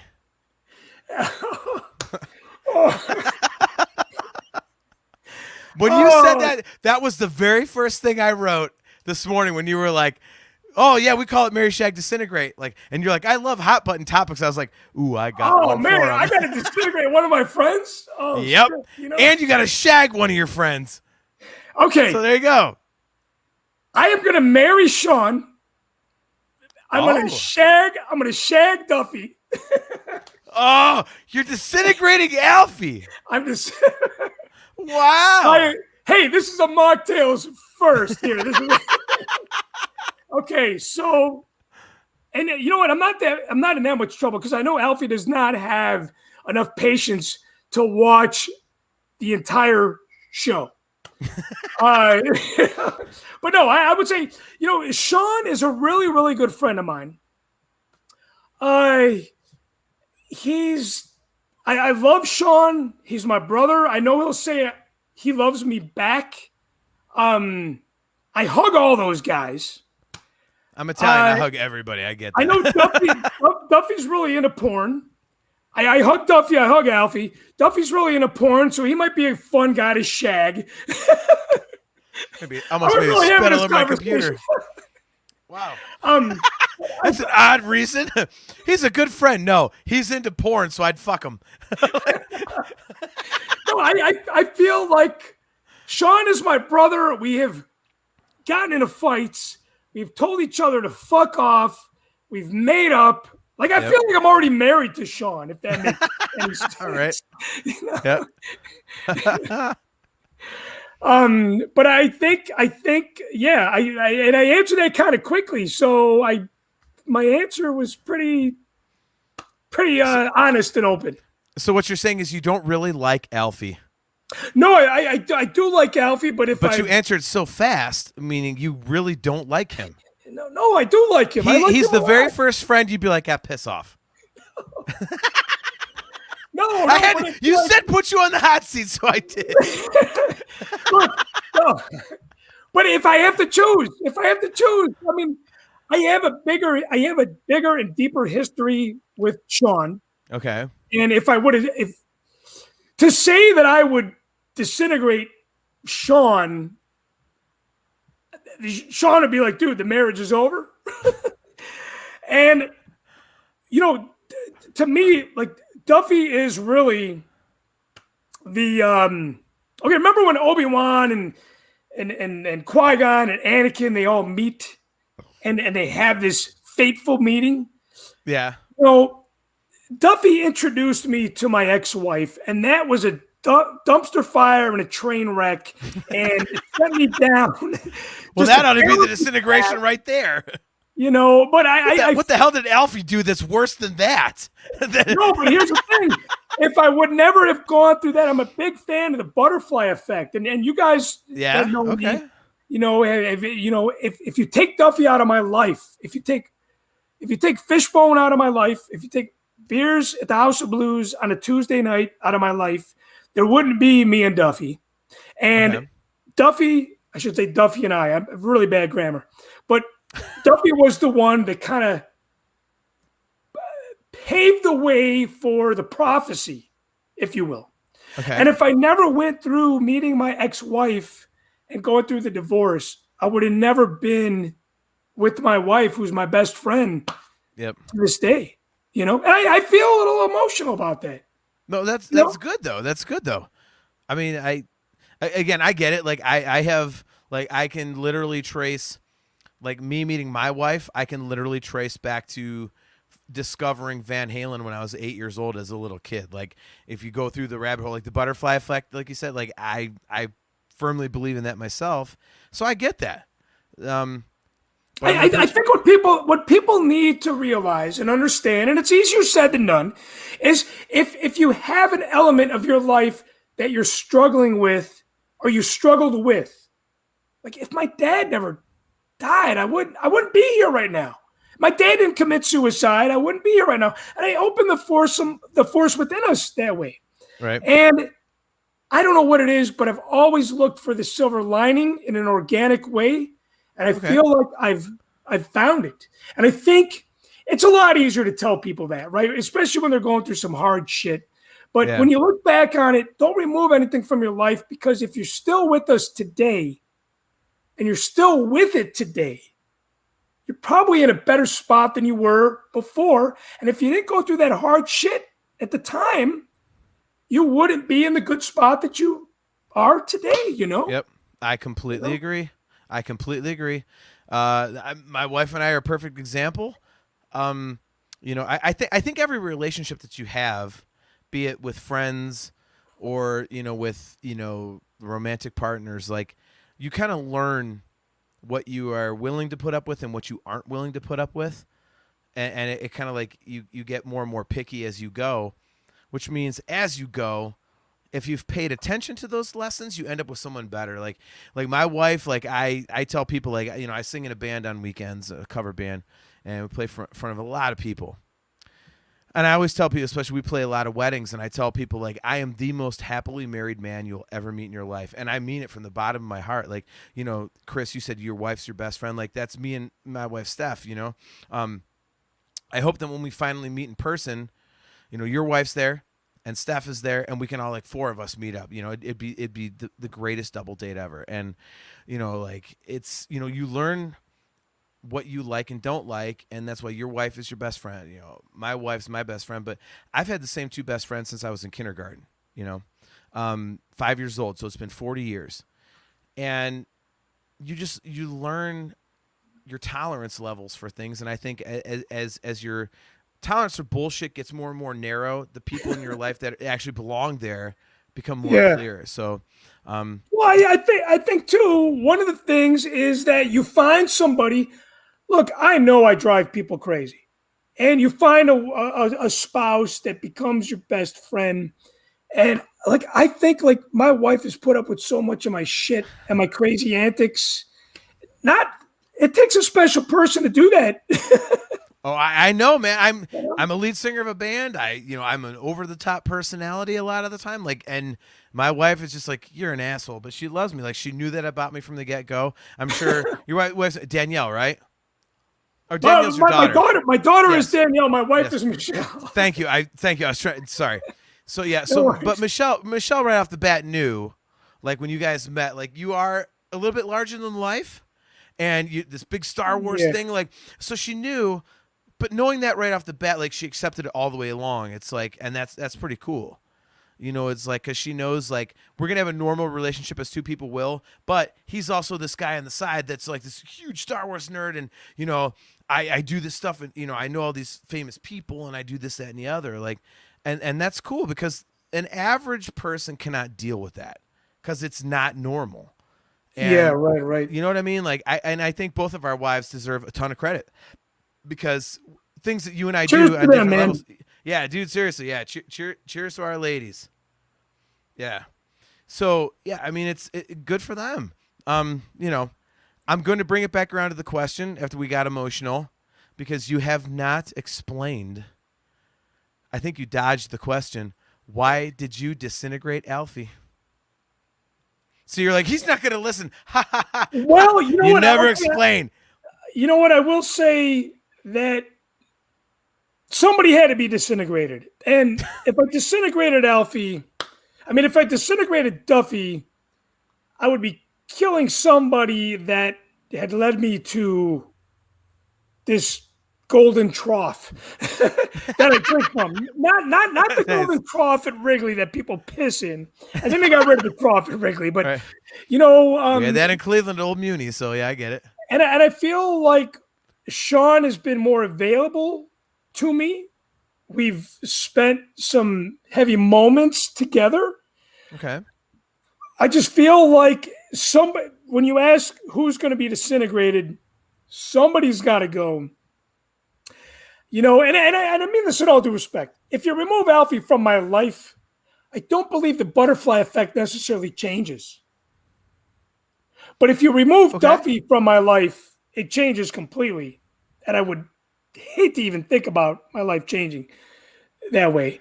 And, you know, I wanted to marry Sean because he's just somebody that I've connected with, related with, shared a lot of tears with. Like, I've cried with Sean. I've never cried with Alfie. You know, somebody's got to go, right? Somebody's got to go. You know, and I think that's, I think that's kind of the best way to put it. You know, it really is. You know, I don't think I can deep dive into that anymore than I have. You know, I put you on the hot seat. You wanted the hot seat. I gave you the hottest seat of all. So I think, I think the hottest seat of all tonight was probably the vaccination. You know, you should see the question I haven't asked that I'm not going to ask. Well, no, you know, you have to. Machtails, the show that ends friendships. No, I don't want to say that. No, Machtails. I wish I could see those comments, man. Like, Machtails is the Ian. You know, I know you're hiding behind that Super Trivia Friends, but me and you have become friends because of this show, and I think I've gotten to know people by doing this show. Right. But no, John, you were not getting off the chair till you asked me the question that you said you were not going to ask. But we're going to get serious again. But I demand it. The gods demand it. Isn't that what fucking Boss Nass says? Yes. Or is that what Jar Jar says? No, it's Jar Jar. Yes, Jar Jar. Yeah. Tyler Page says that because the White Sox, did they score in the 10th? No, they have 0 outs and they got a man at second. But Tyler Page is still here with us. So you got to Man, I hope. How many live viewers do you have right now? You know what? I don't want to disclose that information because it's not about, you know what? When I used to play live shows, I used to talk about the people that weren't there. Got to talk about the people that are there, you know, and that's why I asked. I'm a lead singer of a band. I completely agree with you, man. Hey, look who chimed in. Sean Hines is chimed in. Now, there he is. Now Sean. The question is, Sean, did you chime in?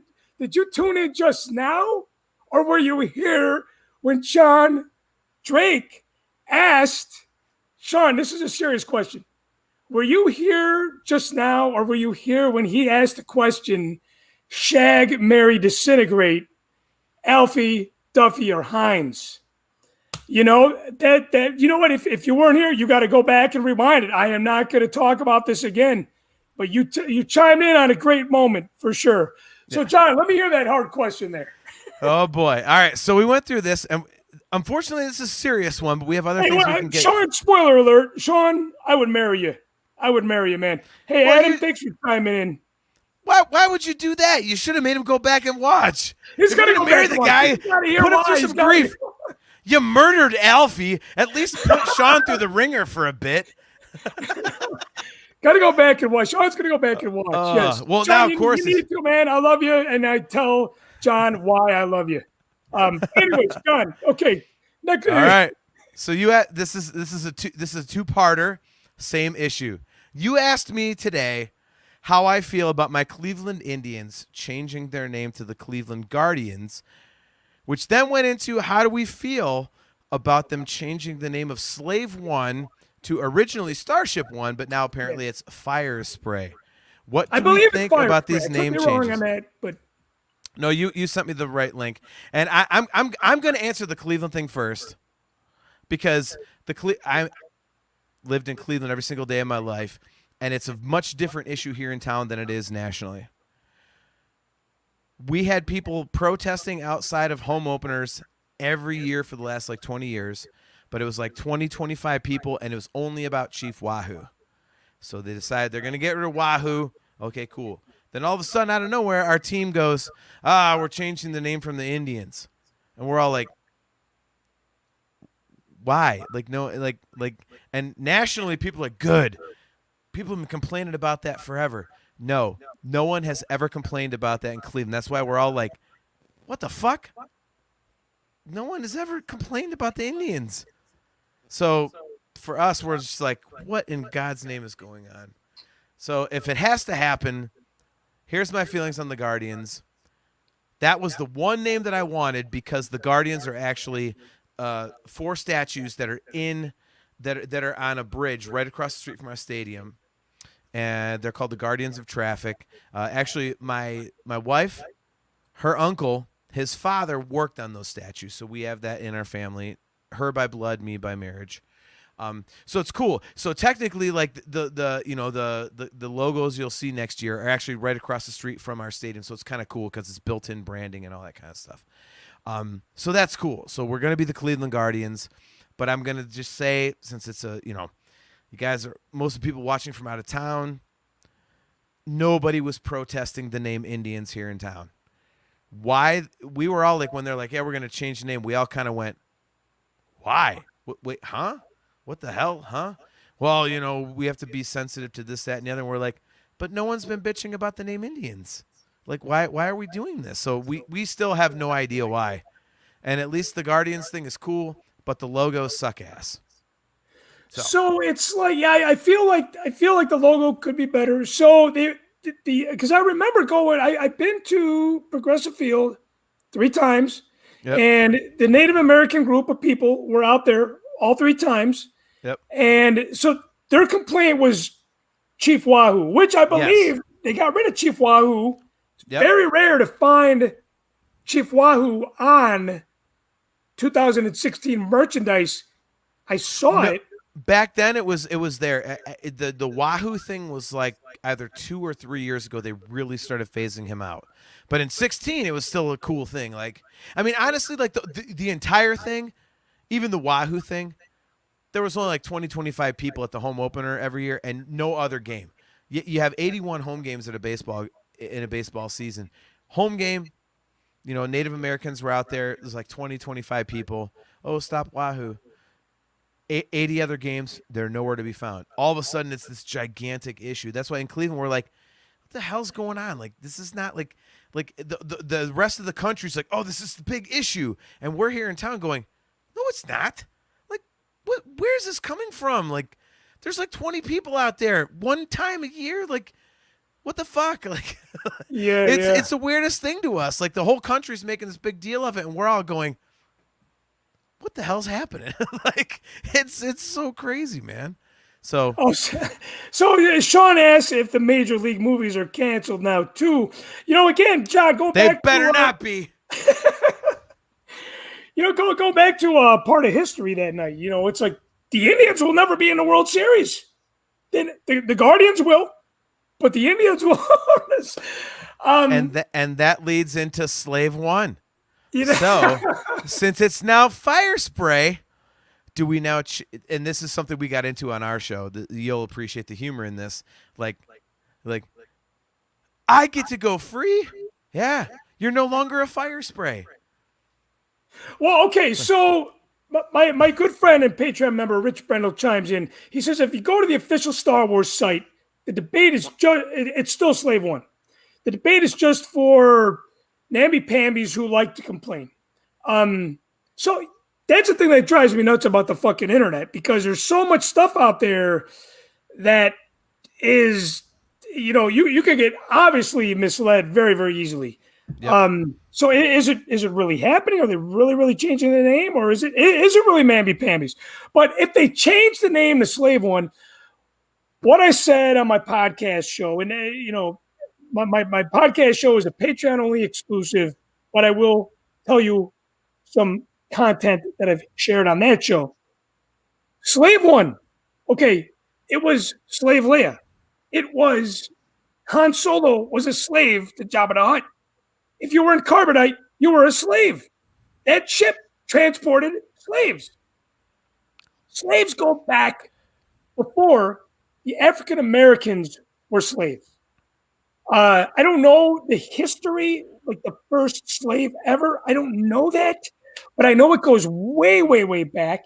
And I feel like if you get rid of the name Indians, if you get rid of the name slaves, what happens now is when you start canceling things, start canceling shows and names and words that have been and taking down statues, you are starting to erase history.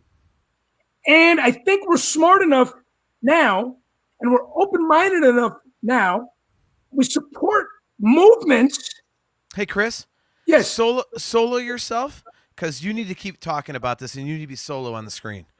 And I'm gonna grab a bottle of water.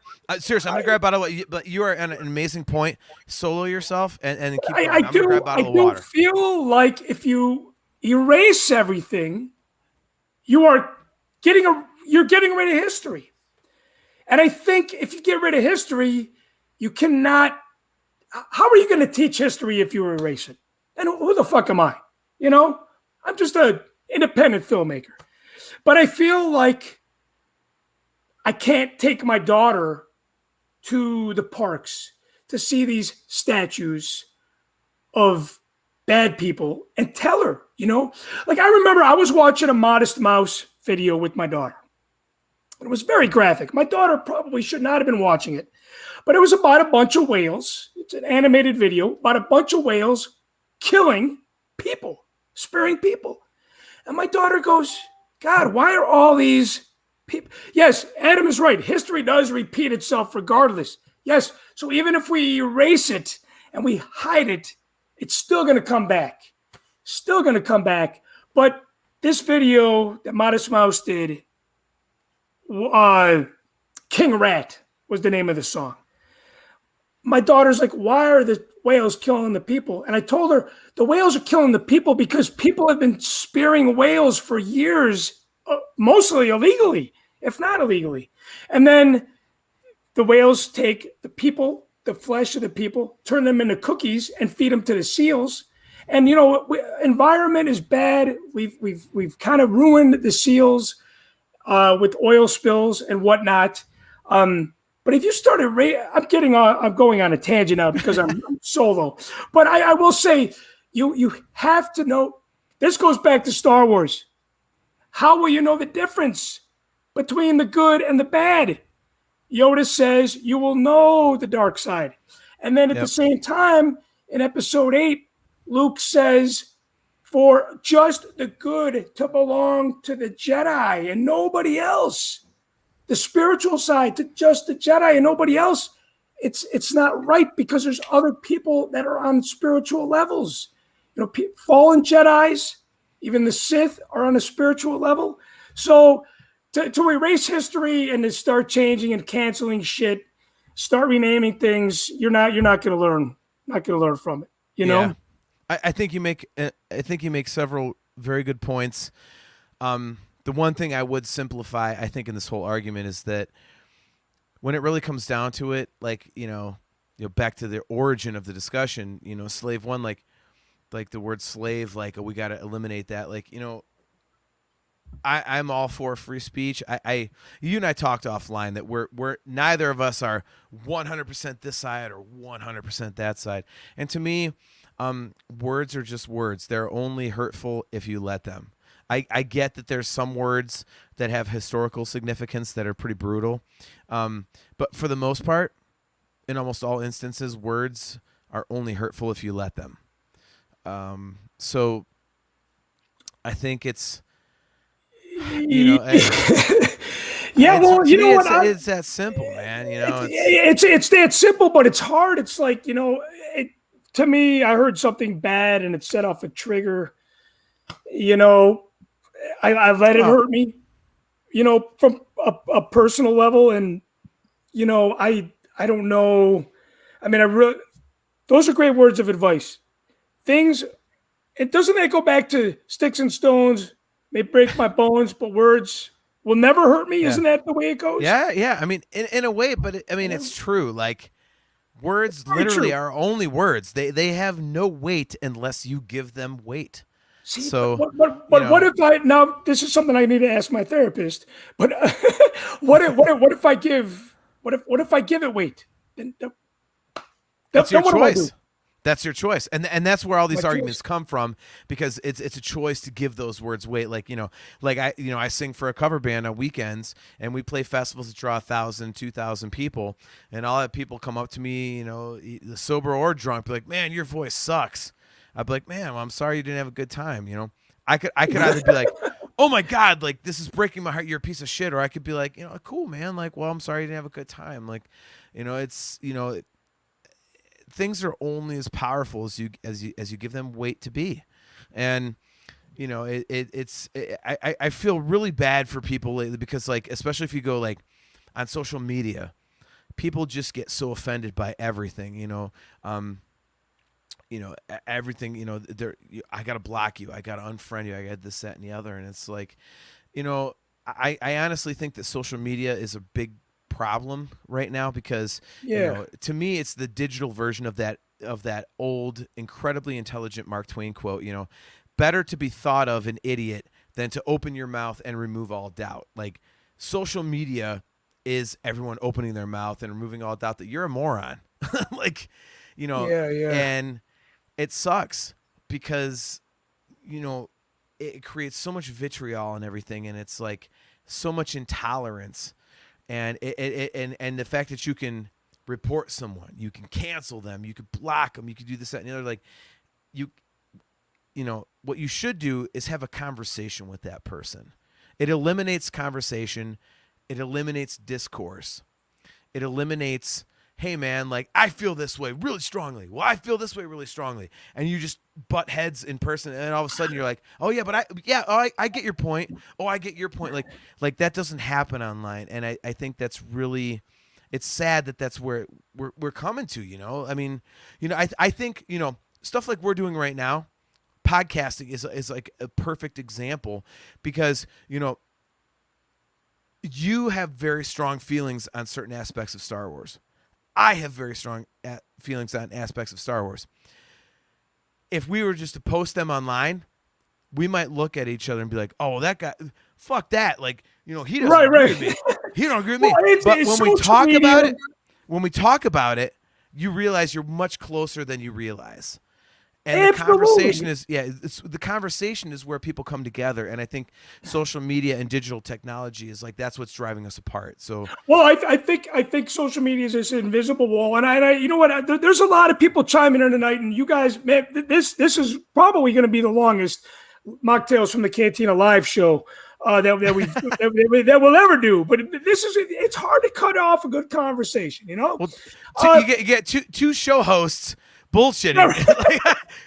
Who would imagine two guys that host a show talk really long? I should call this episode 7 and 8. We're doing the sequel trilogy right now. Yeah, we're making 2 episodes out of this. But I do want to chime in. I do want to read some of these people chiming in. You should put them up on the screen, dude. Sean, okay, so Sean, yeah, here we go. So Sean says, it goes, I've never done this before. I've never put people's things up on a screen, but it's kind of a cool feature.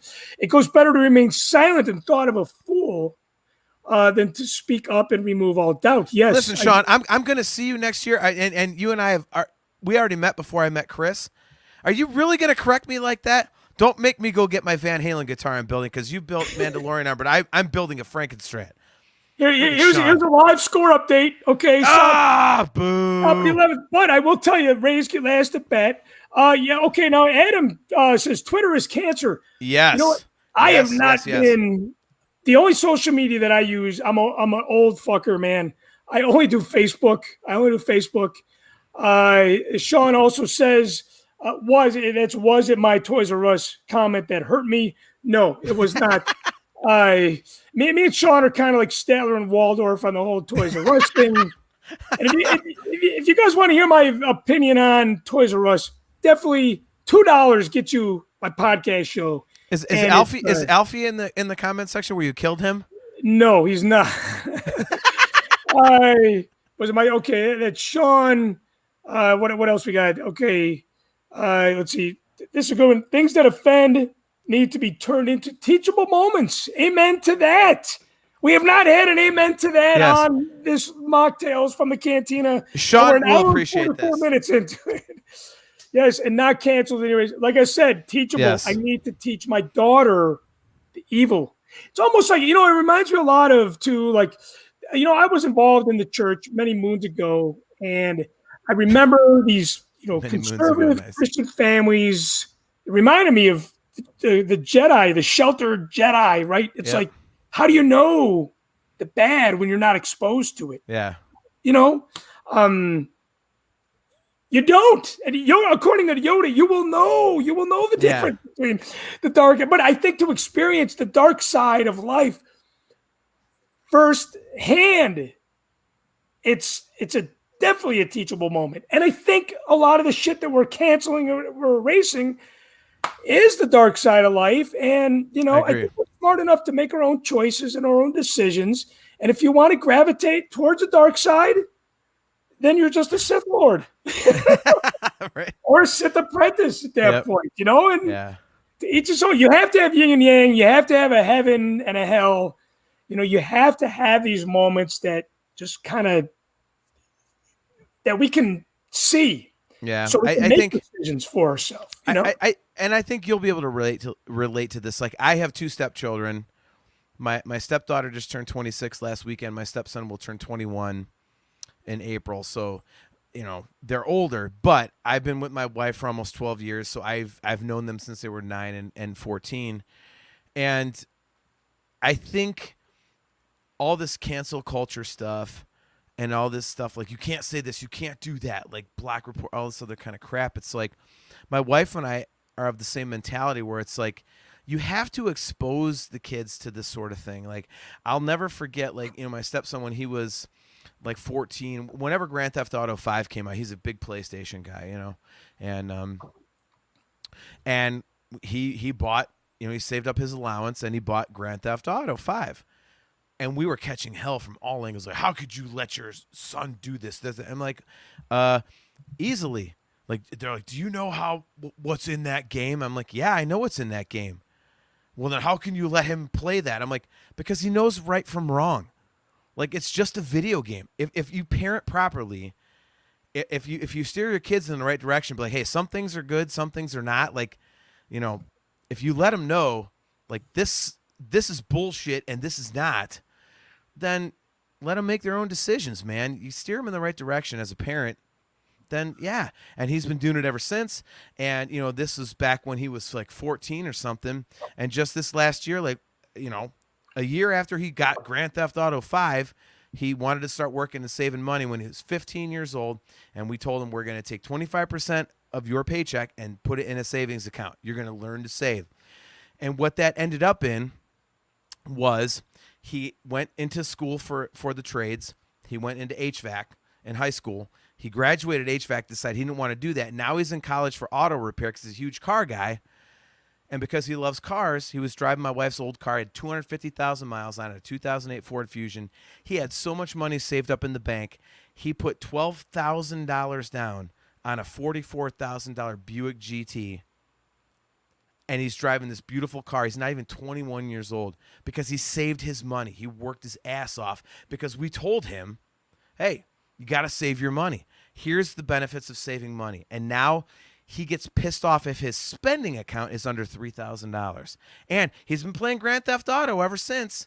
He plays online with his friends. He kills hookers. He does all that goofy shit. Well, wait a minute. Does he fuck the hookers first and then kill them? Oh, yeah. Yeah. I remember playing Grand Theft Auto, you know, and I was a huge gamer. I grew up in the video game era, just like you too. And, the video games, I remember Narc, you run around and you kill the drug dealers. And then I remember, Grand Theft Auto for PlayStation 2. And it's like, it's, your mind will know the difference between, like, I cannot be anti-video game anything. I kind of tell my daughter, like, hey, don't go on the screen too long because it's just what we were taught as parents, like, limit the screen time. But at the same time, I was on a fucking screen half my life anyway. So, yeah. And I don't think that was a bad thing because, you know, I don't think I got anything negative out of that experience. You know what I mean? You set an example as a parent, you set an example as an adult, and you let the kids make their own decisions. You know, the one thing, and man, we talked earlier, I'm the happiest married man on earth, but I really am. My wife has the very best statement, you know, her daughter, her son, you know, my stepdaughter, my stepson, every time they go out anywhere, the last thing she says to them is, I love you, make good choices. And the kids both have known that since they were, like less than 10 years old. Like, she's always told them, make good choices. First is I love you, obviously. You know, we're very, very close and everything. But it's make good choices, you know, because you learn things. And it's like, as parents, you know, we try to do our very best. Like you with Danny, you know, like, you know, you're steering her down the right path. And so when you finally have to let her go to do something where you're not around, the very best thing you can hope for is to know that I love you and make good choices. Like, remember the stuff I taught you? Employ that. Like, use it, you know, but so many people just don't get into that. And it's, you know, the social media generation and everything, like, they're so sheltered and everything. It's, you know, parents don't want to parent anymore. It's crazy. Like, and we got to get on something fun. I know it's a long show, but we got something fun before that we're getting too serious right now. But it's, you know, again, you're a parent. I mean, you know, and it's very difficult to let make good choices and crank Van Halen to 11. Amen to that. Amen to that. Hey, we're going to wrap up the show, but John, I know you got one more thing in the back pocket. We're getting close to the 2-hour mark, which is okay because we have not done a live show since June, which is 2 months ago now. And that last show that we did live was all baseball. And you know what? Machtails from the Cantina, I've fallen behind because when this year started, another round, I wanted to do one show a month. And Steven Sansweet's episode, I released that. That's episode 5. I should be on episode 8. So I know you guys have been following me now for a year and almost a year and a half. So I don't mind giving you the extra content. But I will say, I got to tighten the reins, and we got 8 minutes left. Hey, because we got to end it on a 2-hour mark instead of 2 hours and 10 minutes. And Tyler Page has always been he's like, man, you end it right on the hour, you know. And I've always been good with that. But again, you cannot kill good conversation. And I feel like this is what I've been missing from my life. Good conversation, you know. Well, you and I, like you said, like, we have incredible chemistry. And it's funny that you mentioned that today when we were going back and forth on Facebook Messenger. Because the very first time, like, first of all, when I hit you up about you know, real fans, it was like, because I went through Sean, you know, I was like, would you guys want to come on? Like, you know, because, you know, Craig, our buddy Craig from Canada, he turned me on to the show. Like, I met Sean at Celebration a couple years ago, and, like, it was amazing. And so, you know, he turned me on to you, and then me and you connected and stuff like that. And it's an honor to be on your show because it's pardon my language, a fucking great show. You have incredible guests. And like you said, Steven Sansweet, we got Dan Madsen, we got, you know, Jimmy Mack, like, you know, it's like, and then here's my dumpy ass. Like, but. Well, so you know what? No, I appreciate you giving me those kudos. And you know what? I wanted to have somebody on that's been doing what you do for a long time on the Nerf Herder Council. I mean, you guys go way, way, way, way. You guys go back to like episode 1 of the Real Fans of the Saga era. Yeah. You know, it's 2015, you know, so yep. I wanted you. I love what you do, obviously. Otherwise, I would not have asked you, Thank you. To be on the show. And I recommend you guys checking out the Nerf Herder Council. You guys do your show weekly? Every other Wednesday. Every other Wednesday. At 8 of all weird times, 8:15 p.m. Eastern Standard Time. And I'm gonna give a spoiler right here, Chris. I think we're gonna have a special guest on in 2 weeks. It's gonna be me. Yeah. Well, there goes my spoiler. So yeah, you're coming on. You're coming on in 2 weeks. So we're gonna have you on, and we're gonna do a very. My brother came up with this. He has a report card for the sequel trilogy. He's got a bunch of items coming from the sequel trilogy, and he wants to grade them A through F. That's awesome. And because I feel like I really want to have that conversation. Yeah. So it's going to be good. I'm interested to see what you think about a few things, because my brother was a huge Rise of Skywalker fan, and all of a sudden he now thinks it's a giant bag of shit. So like it'll be interesting to see where we land on those things. But yeah, no, I really appreciate you having me on. Like I said, you've had all these amazing guests on and stuff like that, and it's awesome for me to be included on a live episode. You and I have talked about doing this for a long time, and I appreciate you having me on, dude. And the show's great. You know, you do an awesome. Like, I am a Patreon supporter. You know, it's funny. You're a Patreon supporter, and you're like, oh, I don't want any of the perks. But if you're a Patreon supporter, you get a shit ton of perks. Yes. And, I want people to take advantage of this stuff. Can we talk about those perks, by the way? Because like before you and I really knew each other, like we've gotten to know each other pretty well, I think, and especially next year when we meet in person, it's going to be amazing. You're going to wish you never met me and my brother, because all hell's going to break loose after hours at Celebration. So just get ready for the ride. I'm ready for that. Yeah. Sean saw part of it, at Celebration a couple years ago. But let's talk about your Patreon supporters and what they will get, because like, as much as I say, oh, I don't want the perks, like I really do honestly just want to support your show. I love what you do. I think it's a great thing. Like what you're doing is awesome. You do the live shows, and the Patreon supporters, you give so many. I get emails like every day, like, oh, I did this for Patreon today. I did this for Patreon today. So, I think it's super worthwhile. So tell everybody what you do for Patreon people. Yeah, you know what? I have been, so we launched the Patreon. I always say we, because I have the supporters. And when I say we, I mean all of us. You, everybody chiming in tonight. I started it in January because I wanted the show to go on. I said, you know what? I'm going to do a weekly podcast because I feel like on Machtails from the Cantina, I have a guest on the show, and I try to make it 90% about them. And I always like to tie in my story and my my parallel journey that I have with them. $2 gets you in the door for a weekly podcast show where I literally let you into my life. And it's like the force within us on steroids.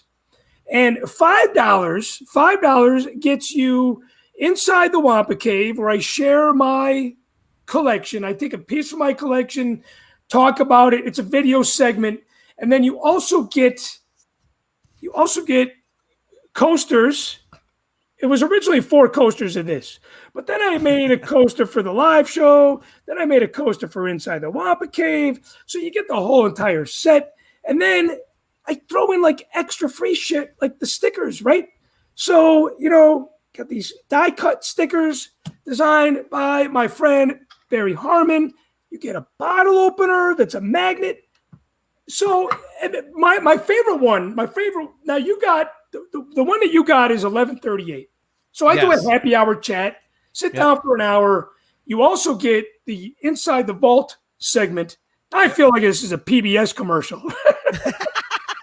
But, hey man, promote yourself. That's the whole point of this. So Inside the Vault is a deep dive in like behind the scenes stories of all the film projects that I did. Now $25 a month gets you all the shit. Plus, it was originally 1 t-shirt. But I've been generous, right? Like all my posts, like I post a lot of shit because I always want to give people more than what they pay for, because I wouldn't be here without them. But for $25, you get an IMDb credit for producing the show. You get 2 T-shirts. You get all the other shit. There's a lot of stuff. But hey, man, I love you guys for watching, for chiming in tonight. It looks like the Rays have 2 outs in the bottom of the 11th. They got a man on at third. We're going to end the show before this game is over. Make sure to tune in to the Nerf Herder Council 2 weeks from today. Just go to YouTube, check out the Nerf Herder Council. You guys have so much shit up there. You know, John, I want to thank you again for Thank you, brother. Coming on this 2-hour journey. I know you said your wife was willing and ready for you. We just hit 2 hours. We hit 2 hours. Thank you, He-Guy, for chiming in. John, thank you so much. Thank you, man. You're very, very welcome. And thank you to all the people that are still tuned in 2 hours later. Thanks for dealing with my ass, and hopefully you guys had a great time on the show tonight, right? Well, okay, so Tyler says no. Last question. Tyler, do you have the last question, or does John have the last question? The last question was the Guardians Slave 1 thing, but if Tyler has a question... Tyler, come on, you got a question for me, man. The last question, you know what? The Sox win. The Sox win. Tyler, you got one more question? You left me hanging, man. I left you hanging. Hey, guys, thank you so much for watching Mocktails from the Cantina. Check us out on Patreon. Go back. Tyler's confused. I'm feeling good about this 2-hour chat. Thank you guys for chiming in. We will see you next time on Mocktails from the Cantina. Remember, if you're having a shitty day, there's always tomorrow. Sticks and stones may break your bones, but words will never hurt you. So long, everybody.